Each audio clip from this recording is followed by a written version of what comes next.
دو نوجوان سیدنا عمر رضی اللہ عنہ کی محفل میں داخل ہوتے ہی محفل میں بیٹھے ایک شخص کے سامنے جا کر کھڑے ہو جاتے ہیں اور اس کی طرف انگلی کر کے کہتے ہیں، یا عمر، یہ ہے وہ شخص۔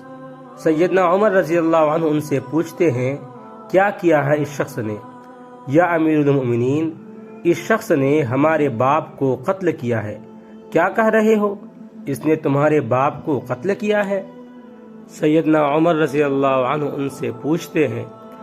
سیدنا عمر رضی اللہ عنہ پھر اس شخص سے مخاطب ہو کر پوچھتے ہیں، کیا تو نے ان کے باپ کو قتل کیا ہے؟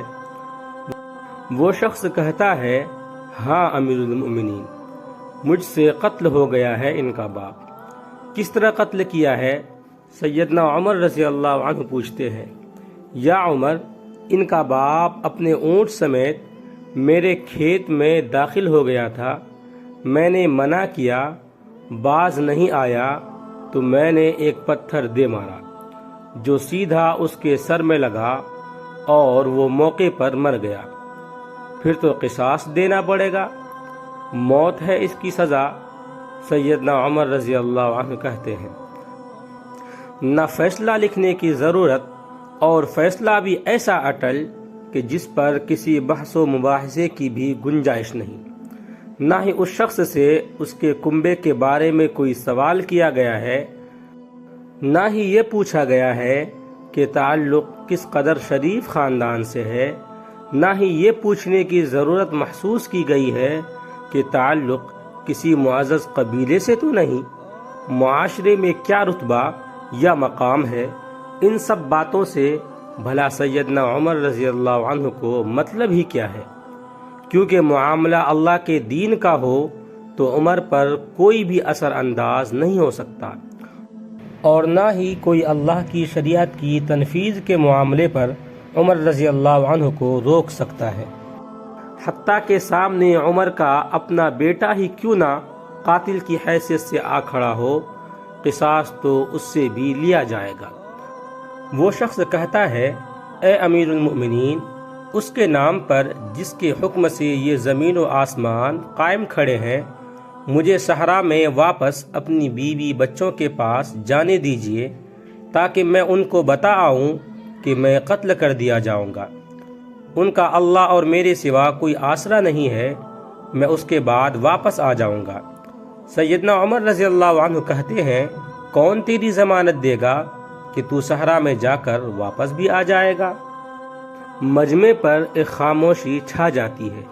کوئی بھی تو ایسا نہیں ہے جو اس کا نام تک بھی جانتا ہو۔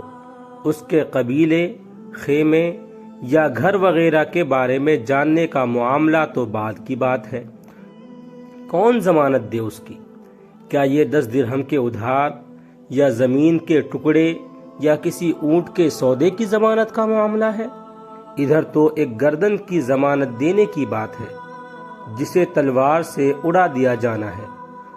اور کوئی ایسا بھی تو نہیں ہے جو اللہ کی شریعت کی تنفیذ کے معاملے پر عمر رضی اللہ عنہ سے اعتراض کرے یا پھر اس شخص کی سفارش کے لیے ہی کھڑا ہو جائے، اور کوئی ہو بھی نہیں سکتا جو سفارشی بننے کی سوچ سکے۔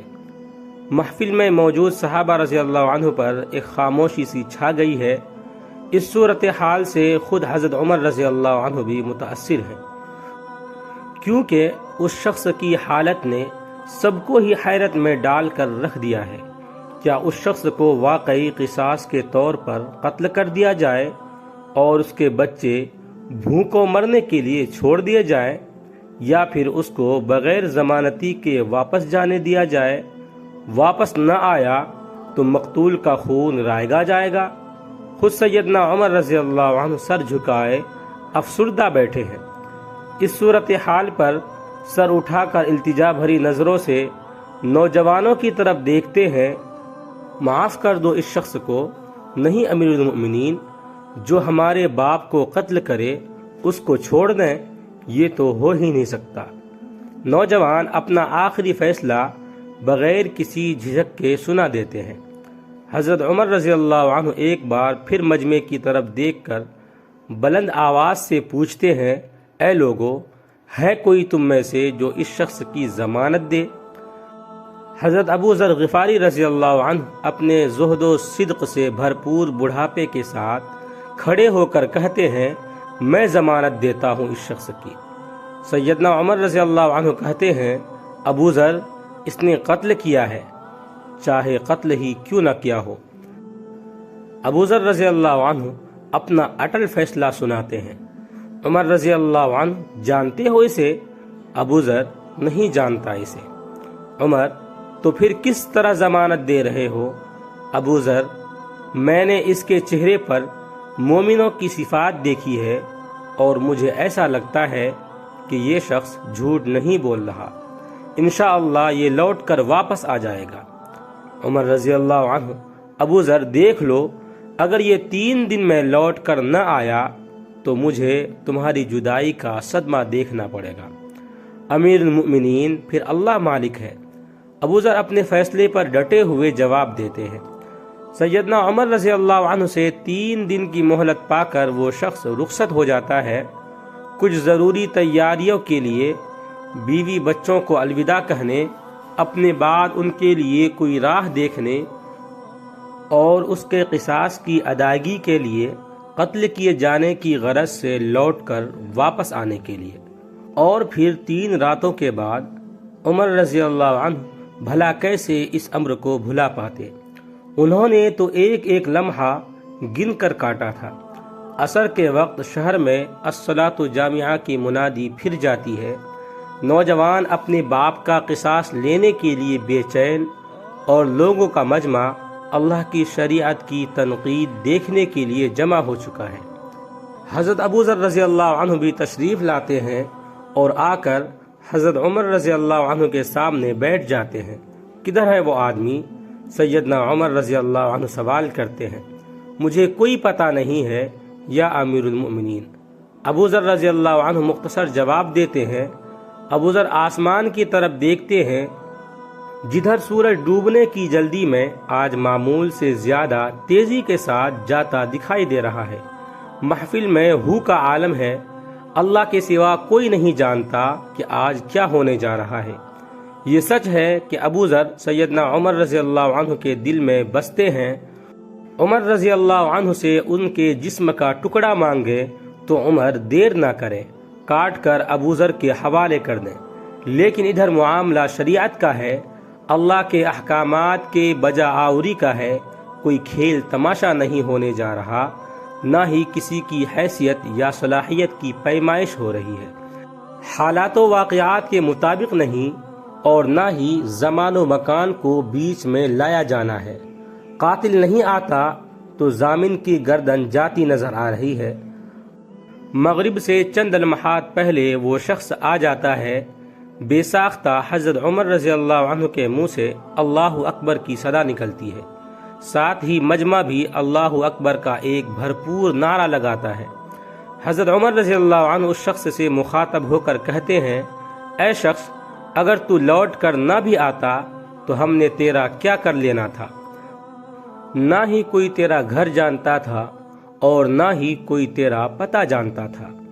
امیر المؤمنین، اللہ کی قسم، بات آپ کی نہیں ہے، بات اس ذات کی ہے جو سب ظاہر و پوشیدہ کے بارے میں جانتا ہے۔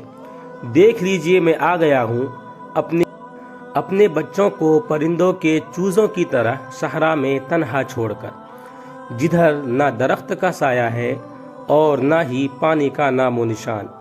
میں قتل کر دیے جانے کے لیے حاضر ہوں۔ مجھے بس یہ ڈر تھا کہیں کوئی یہ نہ کہہ دے کہ اب لوگوں میں سے وعدوں کا ایفا ہی اٹھ گیا ہے۔ سیدنا عمر رضی اللہ عنہ نے ابو ذر کی طرف رخ کر کے پوچھا، ابو ذر، تو نے کس بنا پر اس کی ضمانت دے دی تھی؟ ابو ذر رضی اللہ عنہ نے کہا، اے عمر، مجھے اس بات کا ڈر تھا کہیں کوئی یہ نہ کہہ دے کہ اب لوگوں سے خیر ہی اٹھا لی گئی ہے۔ سیدنا عمر رضی اللہ عنہ نے ایک لمحے کے لیے توقف کیا اور پھر ان دونوں نوجوانوں سے پوچھا کہ کیا کہتے ہو اب؟ نوجوانوں نے روتے ہوئے جواب دیا، اے امیر المؤمنین، ہم اس شخص کی صداقت کی وجہ سے اسے معاف کرتے ہیں۔ ہمیں اس بات کا ڈر ہے کہ کہ کہیں کوئی یہ نہ کہہ دے کہ اب لوگوں میں سے عفو درگزر ہی اٹھا لیا گیا ہے۔ سیدنا عمر رضی اللہ عنہ اللہ اکبر پکار اٹھے اور آنسو ان کی داڑھی کو تر کرتے نیچے گر رہے تھے۔ اے نوجوانوں، تمہاری عفو درگزر پر اللہ تمہیں جزائے خیر دے۔